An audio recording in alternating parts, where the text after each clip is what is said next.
Olá e bem-vindos a mais uma análise aprofundada. Hoje a gente tem um material fascinante, enviado por um ouvinte do canal Arqueobook. Um material bem denso, né? Muito. A fonte é o livro Tesla and the Cabbage Patch Kids, do autor Guy Anderson. E a nossa missão aqui é mergulhar de cabeça nas ideias dos primeiros capítulos. E olha, que ideias! É um ponto de partida que já joga pela janela boa parte do que a gente aprendeu na escola, né? Totalmente. O livro já começa com uma premissa ousadíssima, que um grande reset global aconteceu por volta de 1776, com o objetivo de apagar da história um império mundial chamado Tartária. A proposta é essa, de que a nossa linha do tempo, como a conhecemos, foi deliberadamente falsificada. Exato. E é por aí que o primeiro capítulo começa, com a pergunta: a história foi reescrita? O autor afirma que algo entre 800 a 1000 anos foram artificialmente inseridos na nossa cronologia. E ele se baseia muito no trabalho do matemático russo Anatoly Fomenko, certo? A nova cronologia. Isso. Mas o interessante é como o livro coloca o Fomenko. Ele não é apresentado como uma voz isolada. Não mesmo. A obra alega que outras figuras históricas, tipo Isaac Newton, já tinham sérias dúvidas sobre a cronologia da época dele. O autor vai além, né? Sugere que até Einstein e Darwin teriam expressado ceticismo sobre isso. Sim, em particular, e a fonte aponta culpados diretos por essa suposta fraude: os jesuítas e o que eles chamam de cronologia scaligeriana, lá do século XVI. E como isso teria funcionado na prática? Quer dizer, como é que se adiciona 1000 anos a uma história? Então, segundo o livro, o método foi criar uma base de datação falha. A cronologia do Joseph Scaliger, que virou o padrão, teria sido construída em cima de eventos duplicados, traduções erradas, E datações astronômicas incorretas. reinados foram inventados, dinastias inteiras criadas para preencher essas lacunas. É como se o primeiro degrau de uma escada gigante estivesse no lugar errado, sabe?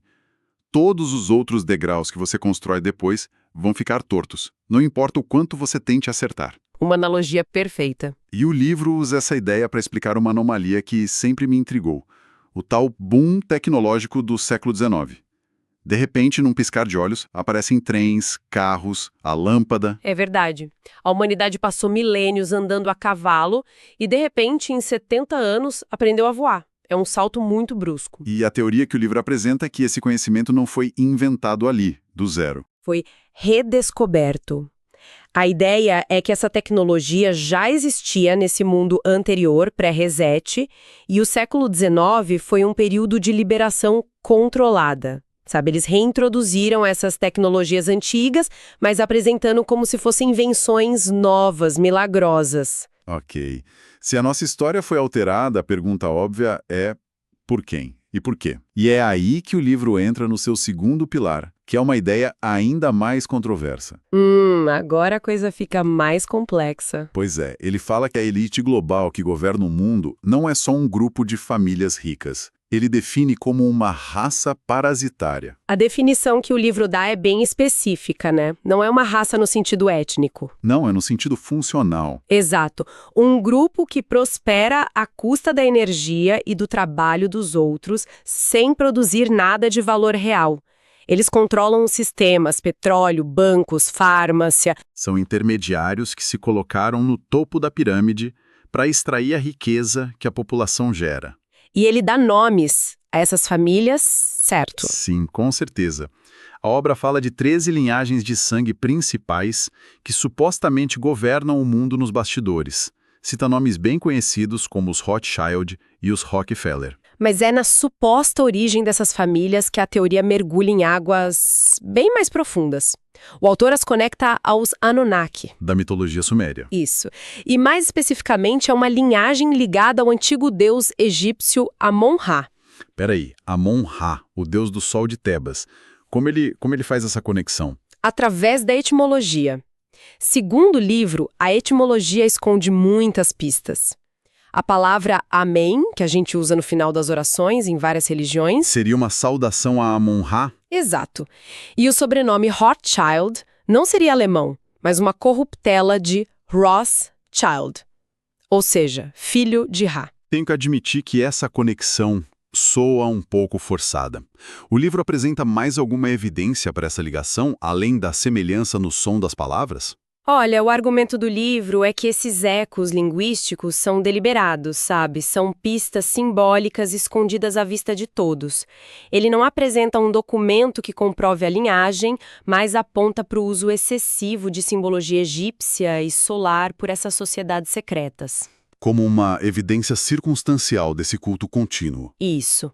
A estrutura de poder que ele descreve é um conselho da coroa de 13 no topo, e os governos, presidentes, eles agiriam como meros gerentes, fantoches executando uma agenda decidida muito acima deles. E o livro cita exemplos concretos dessa manipulação? Cita, um dos mais detalhados é a supressão do carro elétrico no início do século XX. Ah, essa história é famosa. Pois é, de acordo com a fonte, os carros elétricos eram populares, eram viáveis, mas o Henry Ford, representando a indústria de combustão, e o John D. Rockefeller, com o petróleo, teriam conspirado para tirar eles do mercado.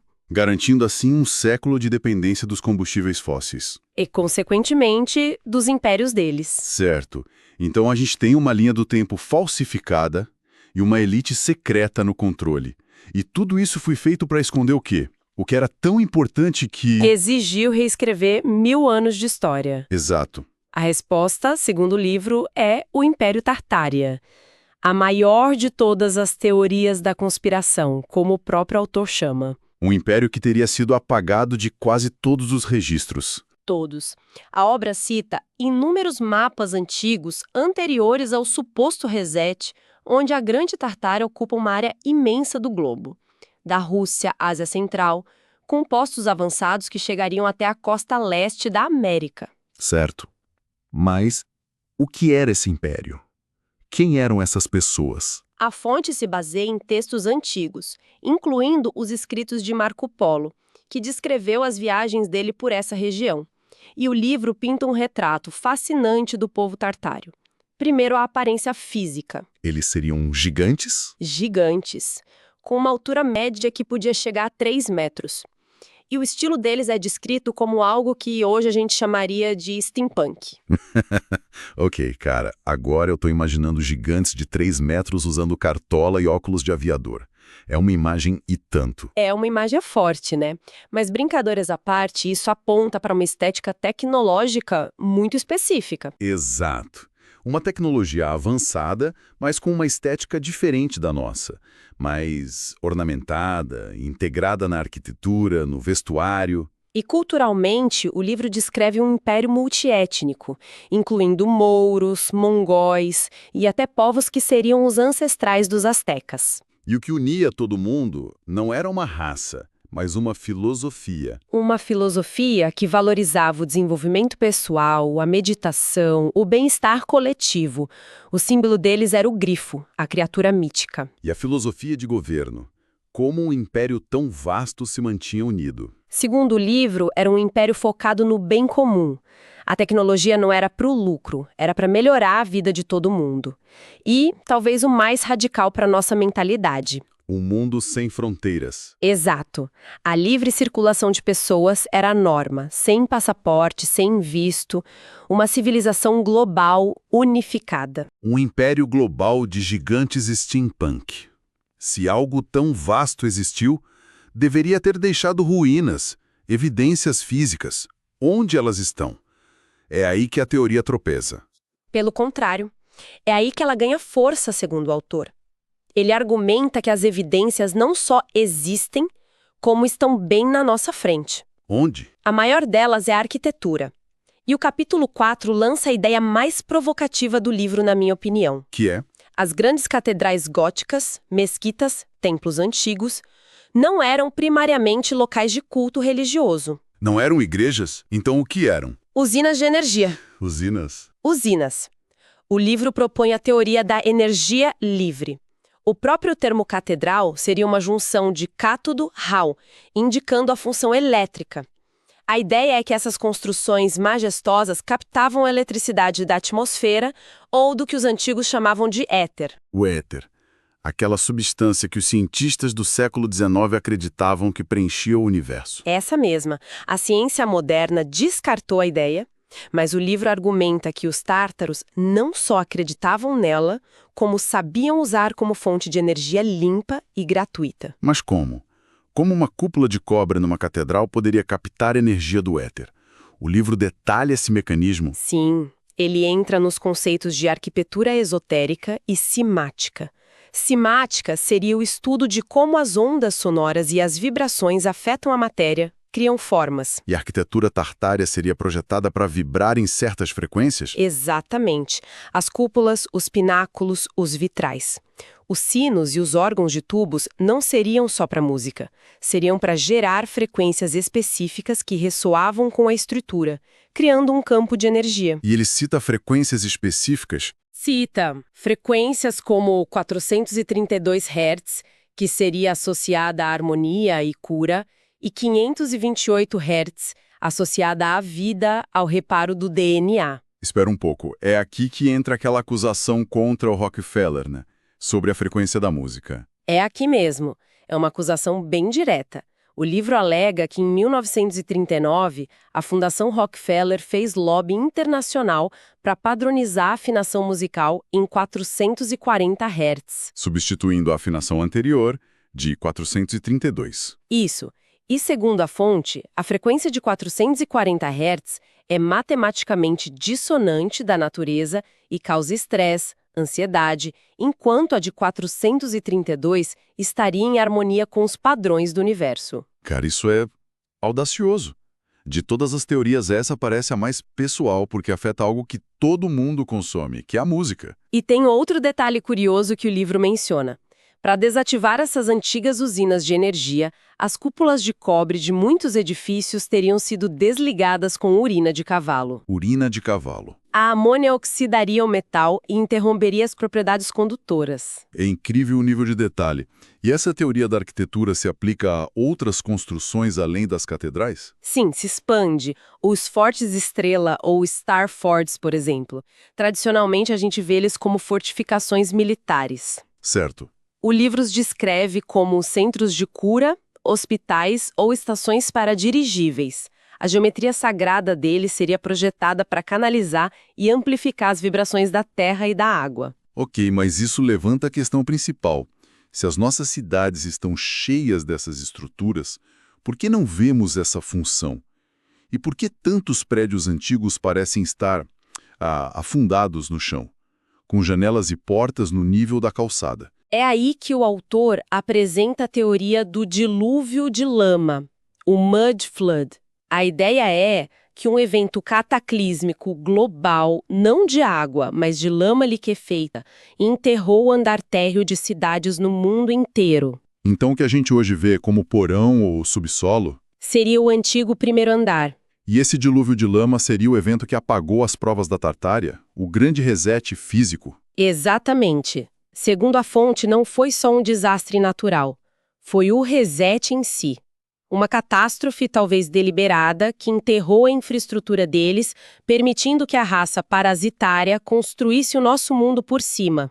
Literalmente por cima. O que explicaria por que tantos edifícios magníficos têm suas entradas principais no que parece ser o segundo andar. E janelas que dão direto para a terra. Eles não foram construídos assim. O nível do solo é que subiu. Vamos recapitular o que a gente viu até agora, porque é muita coisa. O livro do Gay Anderson propõe uma linha do tempo falsificada, uma elite secreta que descende de deuses egípcios, o império global perdido chamado Tartária, com gigantes e tecnologia avançada. E uma arquitetura que era uma rede de energia livre e centros de cura. E tudo isso teria sido enterrado por um dilúvio de lama. Essa foi só a primeira parte da nossa análise do livro. E é apenas a ponta do iceberg, né? As implicações de cada uma dessas ideias se conectam de maneiras ainda mais complexas nos capítulos seguintes. E na nossa próxima conversa, vamos mergulhar justamente nisso. Nas tecnologias perdidas da Tartária, nos eventos que teriam destruído esse império e nos controversos programas de repopulação que o autor descreve. o que inclusive dá origem ao título do livro. As alegações são vastas e desafiam a base de tudo que a gente aprendeu. A questão que fica e que o livro insiste em levantar é sobre as evidências que podem ter sido deixadas para trás, escondidas à vista de todos, né? Escondidas na arquitetura, nos nomes que usamos, nas histórias que foram descartadas como mito. Fica a reflexão. Se as fundações da nossa história não são o que nos ensinaram, que outras certezas do nosso mundo poderiam ser igualmente questionadas? Bem-vindos ao Bookcast, o espaço do canal Arqueobook para uma análise aprofundada de obras que, desafiam o nosso entendimento da história. Hoje, a gente mergulha de cabeça em um livro que é, no mínimo, explosivo. Tesla and the Cabbage Patch Kids, The Fall of the Tartarian, de Guy Anderson. É um livro que parte de uma premissa radical. Ele não sugere, ele afirma que uma civilização global, tecnologicamente muito superior à nossa, o Império Tartariano, foi intencionalmente varrida da história. Exato. E que o que sobrou foi escondido bem debaixo do nosso nariz. Exatamente. É uma teoria da conspiração de proporções épicas. E para a gente entender a base desse argumento, hoje nós vamos focar no coração da tese do autor. Que está ali nos capítulos 5, 6, 7 e 8. Isso. A nossa missão aqui é desempacotar esses 4 pilares. A tecnologia perdida, a catástrofe que a destruiu, as guerras que varreram sobreviventes e, por fim, o grande encobrimento. É uma jornada e tanto. Basicamente, o autor nos convida a questionar se a história que a gente aprendeu na escola não é, a maior fake news de todas. Pois é. Então vamos começar pelo que talvez seja o aspecto mais fascinante: a tecnologia. Sim. O capítulo 5 já abre com uma afirmação de abalar as estruturas. Nikola Tesla, ele não foi um gênio inventor. Na verdade, ele teria sido um redescobridor. Precisamente. A ideia central que o livro apresenta é que o Tesla simplesmente conseguiu recriar fragmentos de uma tecnologia que já existia e que era de uso comum no Império Tartariano. Que seria a energia livre sem fio. Exato, captada diretamente do que eles chamavam de éter. E o mais incrível é como essa tecnologia estaria integrada à vida cotidiana. O autor argumenta que a arquitetura que hoje a gente chama de clássica, gótica, barroca, ela não era só decorativa. Não, era funcional. Catedrais e grandes palácios não seriam só locais de adoração ou moradia, mas verdadeiras usinas de energia. Usinas de energia. Exatamente. A imagem que ele pinta é de uma infraestrutura energética global. As cúpulas de metal, as torres com pináculos, as antenas, tudo isso era projetado para captar e distribuir essa energia éterica. Que chega a descrever detalhes técnicos, né? Sim, ele fala do uso de reservatórios de mercúrio vermelho nos porões dos prédios, que funcionariam como capacitores gigantes para armazenar eletricidade. E tem um detalhe que depois que você lê, você começa a ver em todo lugar. Os padrões de tijolos vermelhos e brancos. Sim, quando eu li isso, eu tive que parar. O livro compara essa estrutura a uma bateria moderna. É isso mesmo. Ele afirma que o pigmento, a base de óxido de ferro nos tijolos vermelhos, não era só estético, ele tinha a capacidade de armazenar e conduzir a eletricidade pela própria parede do edifício. Pois é. Isso transforma a nossa percepção de um prédio antigo, né? De uma massa de pedra e tijolo, ele vira um dispositivo eletrônico. Exato. E a consequência disso, segundo o autor, é uma sociedade com acesso a uma energia limpa, segura, abundante e, o mais revolucionário de tudo, completamente gratuita. O que muda toda a lógica econômica e social que a gente conhece. Totalmente. E não era só a eletricidade. O autor descreve um ecossistema tecnológico completo. Ele fala, por exemplo, de aquecimento sem fio. Sim, e é um conceito curioso. Lareiras que não queimavam lenha nem carvão. Elas teriam 2 taças de metal e uma placa de rádio. Que ionizavam o ar. Isso. Juntas, elas ionizavam o ar no ambiente, gerando calor no inverno e, se revertesse a polaridade, um efeito de resfriamento no verão. Parece coisa de filme. Eu sei, parece algo saído de uma invenção do professor Pardal. Mas dentro da lógica do éter que o autor estabelece, ele apresenta isso como uma aplicação perfeitamente plausível. E se a energia era livre e descentralizada, o transporte também seguia uma lógica diferente. O livro fala muito dos dirigíveis. Os airships. Eles seriam o principal meio de transporte de longa distância. A imagem é fantástica. Gigantes silenciosos atracando dos pináculos dos edifícios mais altos.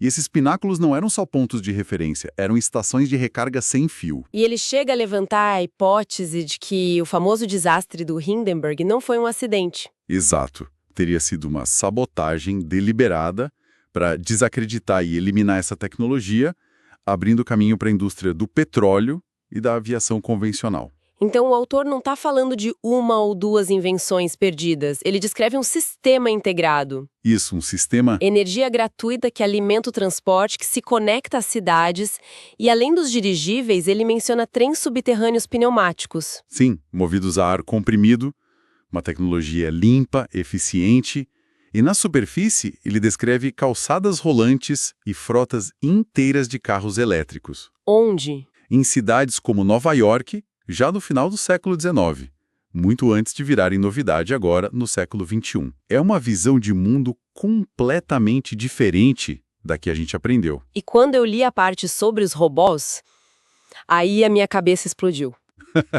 O livro não fala deles como ficção científica, mas como algo corriqueiro, como se fossem cavalos mecânicos puxando carroças. Autômatos para a agricultura, ou até membros robóticos com ferramentas acopladas para trabalhos pesados. O ponto central aqui parece ser que a tecnologia nesse mundo perdido não era um produto para ser vendido. Não. Era uma infraestrutura pública, quase como o ar que eles respiravam. Servia para libertar as pessoas de tarefas penosas, e não para criar dependência ou lucro para uma elite.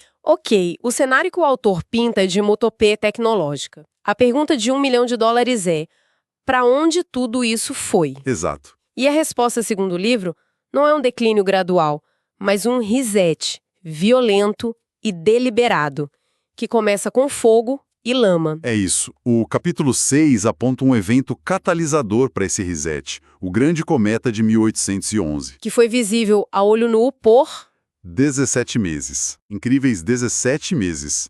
Mais do que qualquer outro cometa registrado. O autor o posiciona não como a causa direta, mas como o sinal. O começo de uma série de desastres que ele alega terem sido orquestrados. E a lista que ele apresenta é assustadora. Uma sequência de grandes incêndios que, convenientemente, atingiram quase todas as grandes cidades do mundo num período de tempo bem curto. Boston, Moscou, Nova York, Chicago. A lista continua e continua, abrangendo o globo todo. O que a teoria sugere é que, se você olha para cada incêndio isoladamente, parece um acidente. Um acidente trágico, mas um acidente. Mas quando você coloca todos eles numa linha do tempo, o padrão se torna, pelo menos para o autor, suspeito. Muito suspeito. Ele questiona como tantas cidades, muitas com arquitetura de pedra, que seria supostamente à prova de fogo, puderam queimar até o chão de forma tão completa e sucessiva. E aqui a gente chega num conceito que é talvez o pilar central de toda a teoria. As inundações de lama, os mud floods. Exato. A ideia é que, junto com os incêndios, ocorreram eventos de liquefação do solo ou tsunamis de lama que literalmente soterraram as cidades. Sim, o nível térreo original de metrópoles inteiras teria sido coberto por metros de lama e detritos. Pera um pouco, essa ideia da inundação de lama é fundamental para a teoria toda, né? Completamente. Porque ela oferece uma explicação física para como uma civilização inteira poderia ser literalmente enterrada. Exatamente. Sem isso, a teoria da conspiração para apagar a história fica muito mais abstrata. É a evidência que, segundo o autor, está debaixo dos nossos pés. E é por isso, ele argumenta, que a gente vê tantos edifícios antigos nos centros das cidades com janelas e portas no subsolo, que parecem não fazer sentido. Aquelas janelinhas que mal aparecem acima do nível da calçada. Exato. A explicação que o livro dá é que o que hoje a gente chama de porão ou subsolo era, na verdade, o andar térreo original. O térreo de verdade. Isso. E após a inundação de lama, em vez de um esforço monumental para escavar tudo, a solução teria sido mais simples. Nivelar a lama por cima. Nivelar a lama, transformar os antigos andares térreos em porões e transformar as janelas do primeiro andar nas novas portas de entrada. E isso explicaria por que tantas dessas construções antigas têm aquelas escadarias íngremes, imponentes, na frente. Elas não seriam um design original. Seria uma adaptação necessária para alcançar o novo nível da rua. E o autor também correlaciona isso com uma série de terremotos devastadores no mesmo período, Como o de New Madrid em 1812. que teria feito o rio Mississippi correr ao contrário.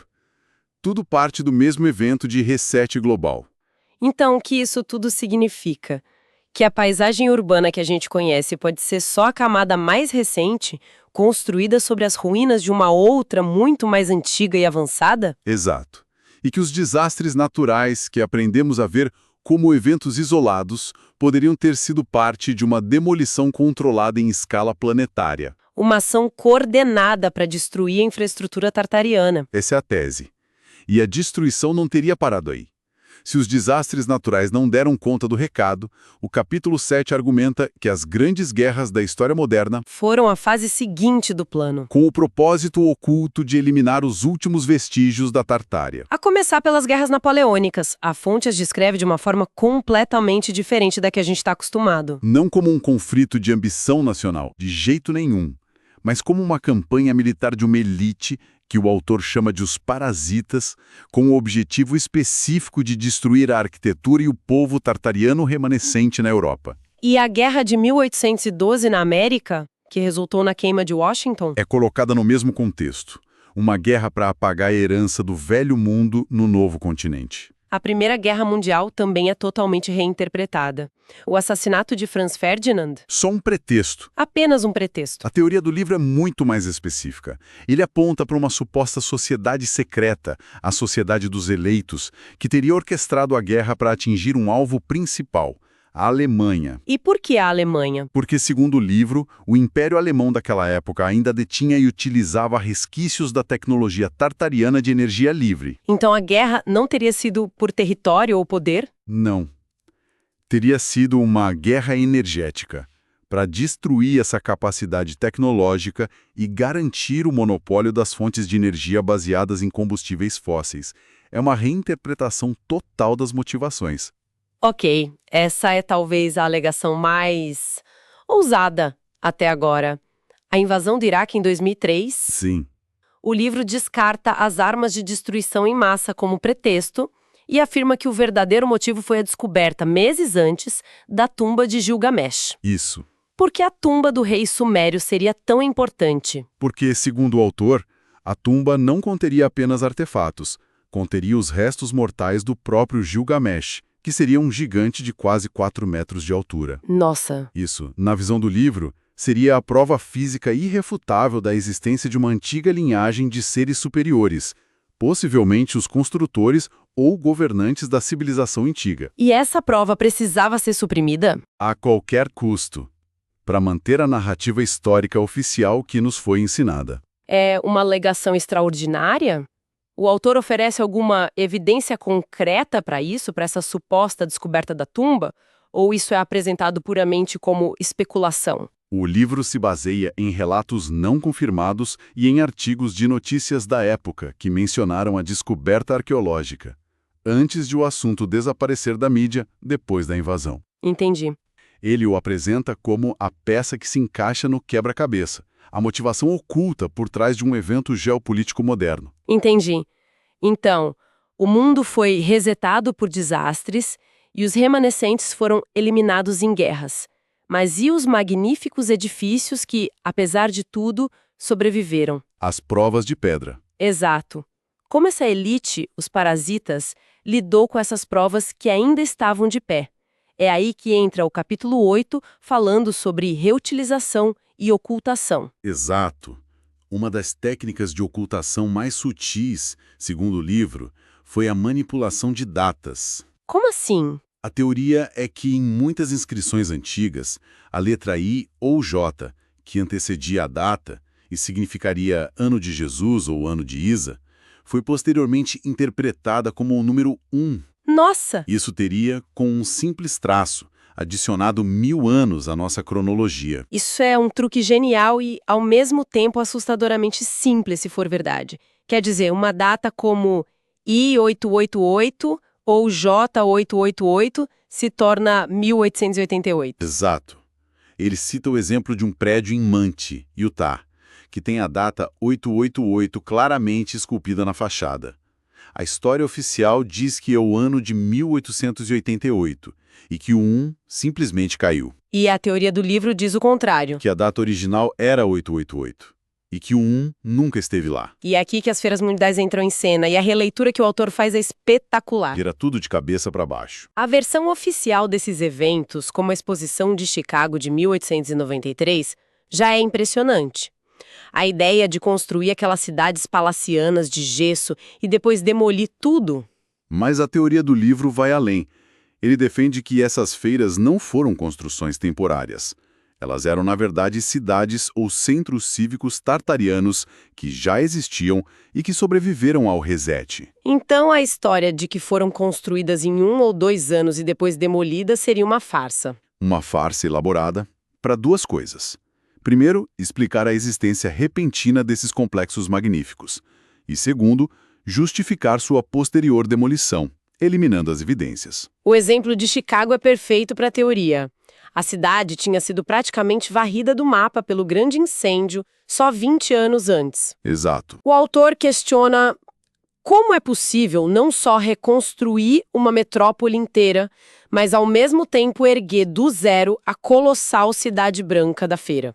Logisticamente, parece impossível. A explicação do livro é que a Cidade Branca já estava lá, talvez danificada, precisando de reparos. A famosa pintura de branco dos edifícios que deu nome à feira... Não teria sido uma escolha estética? Não. Teria sido uma forma barata e rápida de cobrir as cicatrizes do tempo e do fogo, escondendo a verdadeira idade e origem das estruturas, dando a elas uma aparência uniforme e nova. Ok, eu entendo a lógica interna da teoria. A ideia de que as feiras mundiais eram cidades encontradas e não construídas resolve um grande problema logístico para o autor. Mas isso pressupõe uma conspiração de silêncio envolvendo milhares de pessoas. Sim, de arquitetos a operários.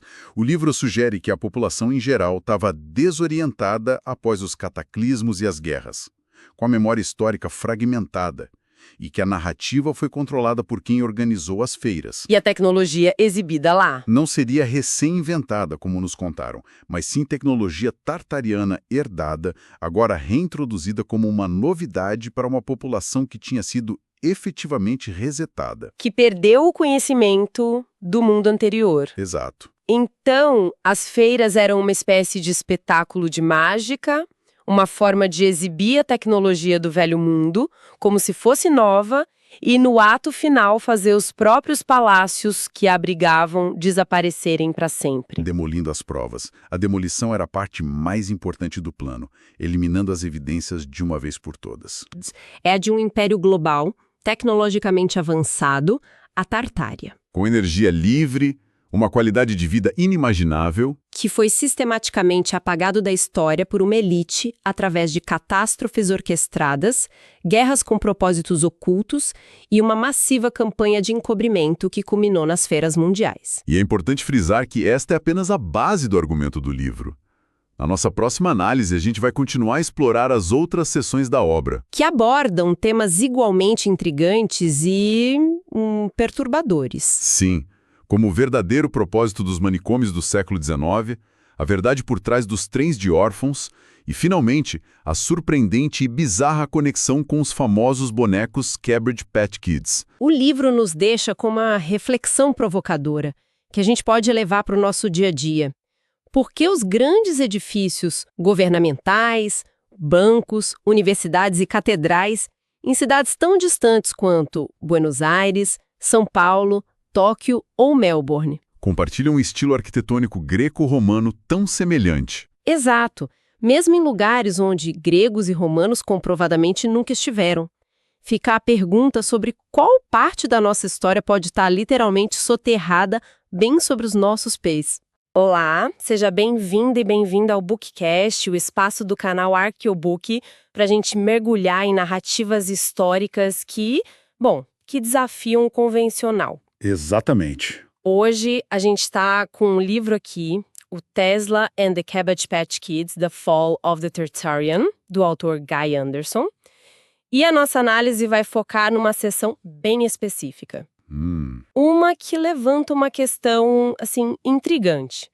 O que teria acontecido com as populações depois de um suposto reset global ali no final do século XVIII?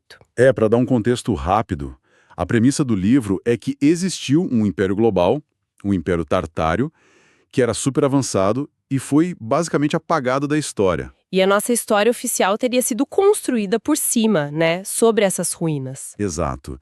E aí o autor começa a conectar eventos que a história trata como coisas separadas. A tese dele é que, por exemplo, a manipulação de fotos antigas, a explosão na construção de asilos e prisões gigantescos, E a crise dos órfãos também, né? e a crise dos órfãos no século XVIII, ele argumenta que nada disso foi coincidência, mas sim peças de uma estratégia coordenada para reescrever a história. Certo. Então vamos começar a destrinchar essa tese. O capítulo 9, ele chama de Vanilla Skies, ou Céus de Baunilha. Isso. A provocação já começa ali. Será que as primeiras fotografias, que são a nossa janela para o século XIX, são mesmo um registro fiel? Ele lança a ideia de um Photoshop vitoriano em escala industrial. A linha de raciocínio que o autor cria é que as fotografias daquela época eram sistematicamente alteradas. O objetivo, segundo ele, era apagar da paisagem os vestígios da arquitetura, da tecnologia Do tal velho mundo. do velho mundo, que ainda estavam por toda parte. E para isso, ele descreve umas técnicas que são, assim, surpreendentemente sofisticadas. Tipo o quê? Uma delas é o uso de múltiplas placas de vidro, às vezes até 30, para compor uma única imagem final. 30 placas? Nossa, isso soa com um trabalho absurdamente complexo e demorado para cada foto. Pois é, sugere um nível de investimento e de intenção que vai muito além de um retoque estético, sabe? Com certeza, não era um hobby. De jeito nenhum. O livro argumenta que era um processo industrial. Além das placas, a pintura direta sobre as fotos era super comum. Céus inteiros eram repintados. Para esconder alguma coisa? Exato, ou para padronizar a imagem. E o mais curioso, segundo a análise dele, era a adição de pessoas, cavalos, carroças em cenas de cidades que, se não, pareceriam estranhamente vazias. Ah, então a ideia é criar uma ilusão de normalidade, de uma população que estava ali, próspera, mascarando o que teria sido uma grande depopulação. Exatamente. Não era só apagar o passado, mas construir ativamente uma nova realidade visual. Entendi. Mas essa é uma afirmação muito forte. O livro apresenta evidências concretas para isso, que vão além da especulação? Então, ele parte de casos que são bem documentados, de manipulação, e reinterpreta. Por exemplo, aquela série de fotos Crimes de la Commune, de 1871. Sim, propaganda política, né? Propaganda pura, usada para demonizar manifestantes em Paris com cenas forjadas. Ou o exemplo clássico da foto do Stalin, de onde um comissário simplesmente desaparece. Certo, mas aí são exemplos de manipulação política muito explícita. E a manipulação do cenário, do dia a dia. Anderson afirma que o famoso retrato do Abraham Lincoln é, na verdade, a cabeça do Lincoln montada no corpo de outro político, o John C. Calhoun. Sério? É o que ele alega. Mas o argumento mais forte para essa escala industrial vem de uma empresa, a Dexter Press Inc.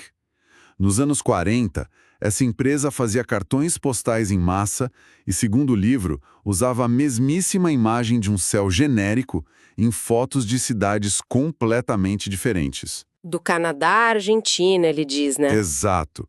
Isso criava essa impressão de um céu de baunilha, um pano de fundo artificial para o mundo todo. Ou seja, a tese é que a manipulação ia do retrato de um presidente até a paisagem de uma cidade inteira. É um controle de narrativa numa escala impressionante. Impressionante. E se essa era a estratégia visual, a pergunta que vem a seguir é: e as pessoas? O que fazer com quem se lembrava de como o mundo era antes? Essas não podiam ser apagadas com tinta. E essa é a transição perfeita para os capítulos 10 e 11. O livro aponta para uma anomalia histórica do século XIX. Uma explosão, assim, súbita e massiva na construção de asilos psiquiátricos e prisões. E o ponto dele não é só a quantidade, né? Não, de forma alguma. O que é fascinante na análise do autor é a qualidade arquitetônica. Não eram prédios simples, funcionais. Eram estruturas colossais, em estilo greco-romano, com cúpulas, colunas, uma alvenaria que rivalizava com palácios. Ele cita exemplos específicos? Sim, vários. Ele descreve a Old Dome Jail, em Toronto, no Canadá, como uma obra-prima de arquitetura, quase um palácio. Outro caso que ele destaca é a prisão da Ilha Spike, na Irlanda. Que, na verdade, é um forte estrela, se não me engano. Isso. Um Star Fort reaproveitado. E isso é crucial para o argumento, porque um Forte Estrela é uma fortificação militar de uma complexidade absurda, projetada para resistir a canhões. E a pergunta que fica é, por quê? Por que uma sociedade de pioneiros que supostamente vivia em cabanas de madeira gastaria uma fortuna para usar uma estrutura militar avançada como uma simples prisão? A conta não fecha. A narrativa oficial de colonos lutando para sobreviver, ela entra em conflito direto com a capacidade de erguer edifícios dessa magnitude para abrigar criminosos e doentes mentais.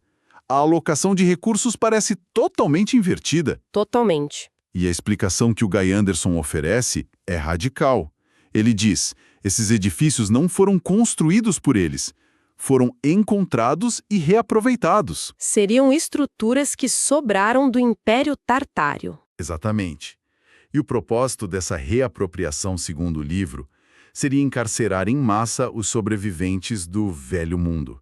Aqueles que não se adaptavam, que resistiam ou que simplesmente se lembravam demais da história antiga. E como eles justificavam prender tanta gente? Qual era o critério para ser considerado um indesejável? É aí que a coisa fica mais sombria. O livro cita registros da época com motivos para internação em asilos que, hoje, soam bizarros. Tipo, Leitura de romances, preguiça, imaginação excessiva, agitação religiosa ou agitação política. Basicamente, qualquer comportamento que desviasse da norma. qualquer coisa que ameaçasse a nova estrutura social. Isso poderia resultar em confinamento perpétuo.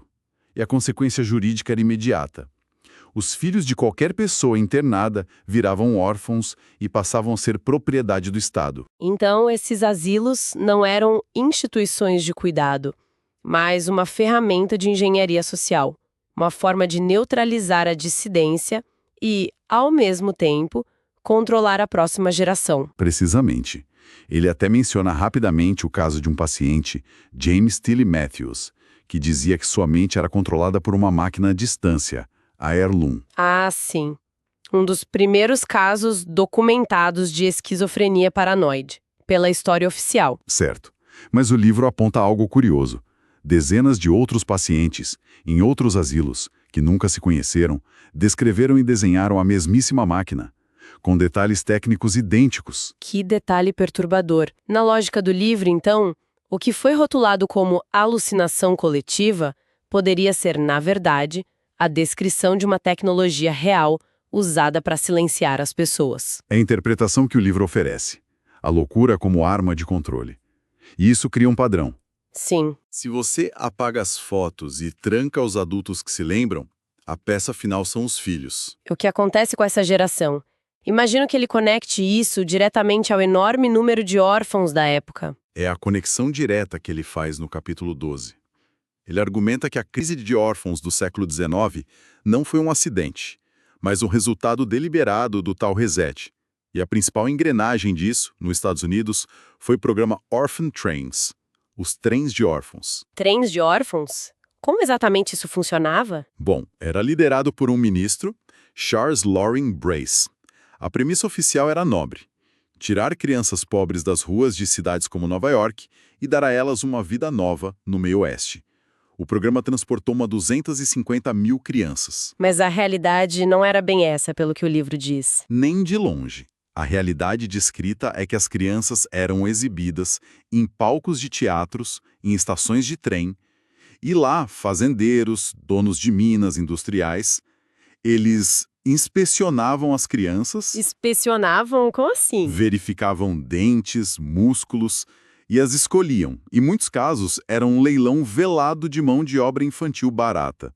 Elas se tornaram, então, uma força de trabalho para substituir a geração anterior, uma mão de obra dócil, barata e, o ponto principal, sem memória de um mundo anterior. Essa é a alegação central do autor. E ele ainda adiciona uma camada racial nisso. O Brace, o criador do programa, era abertamente um supremacista branco.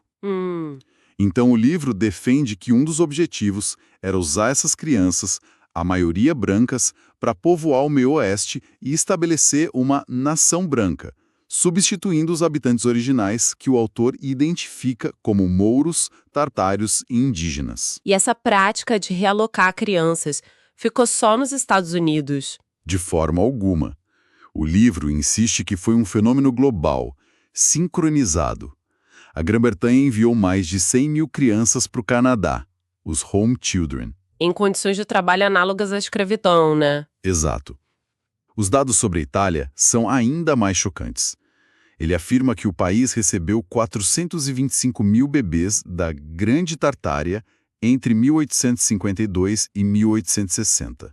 É um número. E a Rússia, que o livro posiciona como o coração do antigo Império Tartário, tinha, em 1920, um número estimado de 7 milhões de crianças desabrigadas. 7 milhões. A escala é quase inconcebível. É um número que redefine o que a gente entende por crise humanitária. É monumental. E para amarrar a ideia, o livro faz uma análise linguística do termo inglês foundling, que é uma criança abandonada. Um enjeitado? Isso. Ele conecta a sonoridade com a palavra founded, de fundado. A sugestão é que essas crianças não foram simplesmente encontradas, mas que a nova sociedade foi literalmente fundada sobre elas. Elas foram o alicerce humano, ativamente encontradas ou tomadas para um propósito. Essa é a ideia. Certo. Então, só para recapitular a narrativa que o Guy Anderson constrói. É um esforço coordenado para apagar uma civilização. Primeiro, reescrevendo a história visual com as fotos. Isso. Segundo, neutralizando os adultos, os portadores da memória, trancando eles nessas estruturas reaproveitadas. E, por fim, se apropriando da geração seguinte, as crianças, para que elas servissem de base para uma nova ordem mundial. É exatamente essa teia de eventos que ele apresenta. A discussão nos convida a questionar a narrativa padrão do século XIX. Em vez de uma era de pioneirismo, de construção do zero, talvez tenha sido um século de limpeza. De reaproveitamento e de uma repopulação planejada. Uma repopulação controlada após um evento que mudou o mundo. É uma perspectiva que vira de cabeça para baixo muita coisa que se aprende numa escola. E é importante dizer que essa foi só a primeira parte da nossa análise do livro. Com certeza, tem muito mais. Na nossa próxima conversa, vamos mergulhar em outros capítulos que abordam tecnologias perdidas e o papel do enigmático Nikola Tesla nesse cenário todo. Sem dúvida. E para quem nos acompanha, a leitura desses capítulos deixa no ar uma reflexão, assim, bem provocadora. Se a história de toda uma população pode, como o autor sugere, ser reescrita e seu povo realocado em poucas gerações, quais fatos da nossa própria história a gente aceita como verdades absolutas sem nunca questionar a origem deles? Nessa última parte da nossa análise do livro, né? Tesla and the Cabbage Kids. Exato. O autor meio que joga na mesa as 4 peças finais do quebra-cabeça que ele estava montando. E são peças que, assim, à primeira vista, não tem absolutamente nada a ver uma com a outra. Pois é, a gente está falando de bebês de Rupolho, Revolução Industrial, Nikola Tesla e um plano para o nosso futuro. Uma mistura bem eclética. A nossa missão aqui é tentar entender se, segundo o autor, essas peças se encaixam para formar uma imagem coerente do mundo. Isso. E o que é mais ousado na abordagem dele não é só apresentar cada teoria, mas criar uma linha do tempo que amarra tudo. Para ele, uma coisa leva a outra, sabe? Do passado mais bizarro até o que a gente vê hoje. Ok, vamos desvendar isso. Começando pelo que talvez seja a parte mais estranha de todas. O capítulo 13. Repopulação e os bebês de Rupolho. Isso, a premissa do autor é que uma catástrofe global, um reset, limpou o planeta e aí foi preciso repovoar. Mas não do jeito que a gente imagina, com os sobreviventes tendo filhos. Não, a teoria dele é muito, muito mais bizarra. e envolve bonecas. Exatamente, as Cabbage Patch Kids, aquelas bonecas que foram uma febre nos anos 80. Parece um salto enorme, né? Parece, mas o autor argumenta que elas foram só um eco moderno de uma ideia bem mais antiga. Ele volta lá para o início do século XX. E ele mostra aqueles cartões postais, eu vi alguns, são perturbadores. Eles mostram bebês sendo literalmente colhidos de hortas de repolho, pescados de rios, chegando em trens como se fossem mercadoria. E as legendas, à venda, sem devolução. Isso é muito esquisito, vai muito além daquela história da cegonha, né? Com certeza. E para reforçar, ele cita o que seria um dos primeiros filmes da história, de 1896, da cineasta Alice Guy Blaché. A Fada dos Repolhos. Exato. E o filme é exatamente isso que o nome diz. Uma fada que puxa bebês de verdade de dentro de repolhos gigantes. Ok, se a gente for resumir a ideia central do autor aqui, qual seria? Que a elite esconde a verdade na cultura popular. Precisamente. A tese dele é que isso não é coincidência nem fantasia.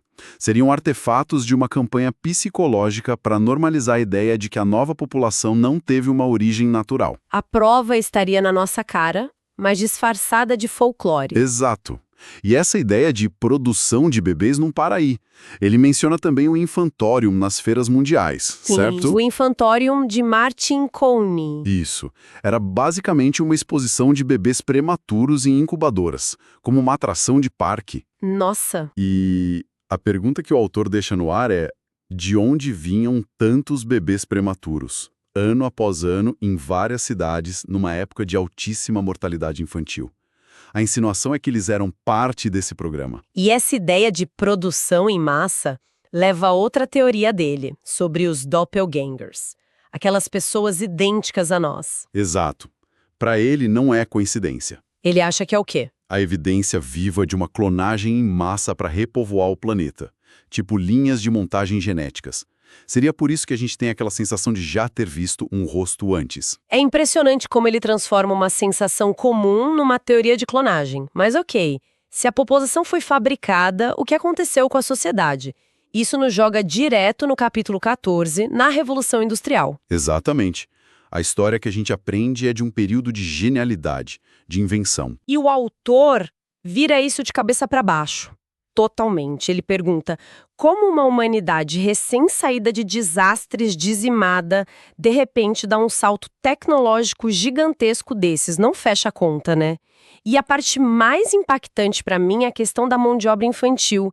Ele redefine completamente o que aquelas crianças eram. Sim, ele os chama de prisioneiros de um sistema pós-apocalíptico. O termo que ele usa é campos de trabalho do reset.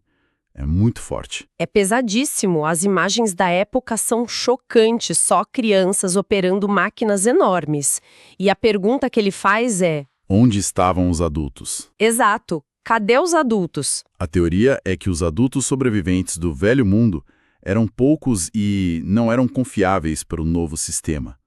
Já as crianças, órfãos do reset, eram a tela em branco perfeita para serem doutrinadas e forçadas a trabalhar. Então, a Revolução Industrial não teria sido uma invenção. Mas uma redescoberta. Engenharia reversa. Engenharia reversa da tecnologia de quem? Essa tecnologia perdida do Império Tartariano. Aquela suposta civilização global avançada que teria sido apagada da história. A tecnologia já estava lá, mas o conhecimento de como usá-la com segurança tinha se perdido. E o que sustentaria essa ideia? A velocidade e a simultaneidade. Telégrafo, motor de combustão, eletricidade. Tudo aparece ao mesmo tempo, em vários lugares, rápido demais para ser orgânico. Para ele, isso só faz sentido se eles estivessem decifrando uma tecnologia que já existia. Se a tecnologia foi redescoberta, alguém precisou ser o redescobridor principal. E aí entra Nikola Tesla. É aí que o capítulo 15 coloca Tesla no centro de tudo, mas não como o inventor que a gente conhece. Ele seria algo a mais. Muito mais. Na visão do autor, Tesla não inventou a corrente alternada. Ele redescobriu os princípios da energia livre que alimentavam o mundo antigo, o mundo pré-reset. E a famosa briga com o Thomas Edison é recontextualizada. Não era uma briga de negócios, era uma guerra de paradigmas. Edison, com a corrente contínua, representava um novo modelo, energia controlada, medida, paga.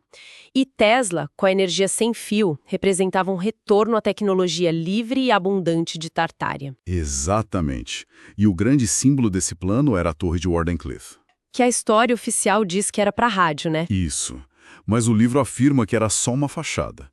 O propósito real era ser um protótipo de um sistema global de energia sem fio, gratuita, para todo mundo. E é aí que a teoria fica ainda mais ousada. A conexão com o evento de Tunguska. Sim, a explosão na Rússia em 1908. Pera aí, ele conecta diretamente a torre de Tesla a um evento a milhares de quilômetros? É uma inferência, mas ele amarra alguns pontos. Os experimentos de Tesla na época, as falas dele sobre poder dividir o mundo ao meio e a própria natureza da explosão de Tunguska, que não deixou cratera.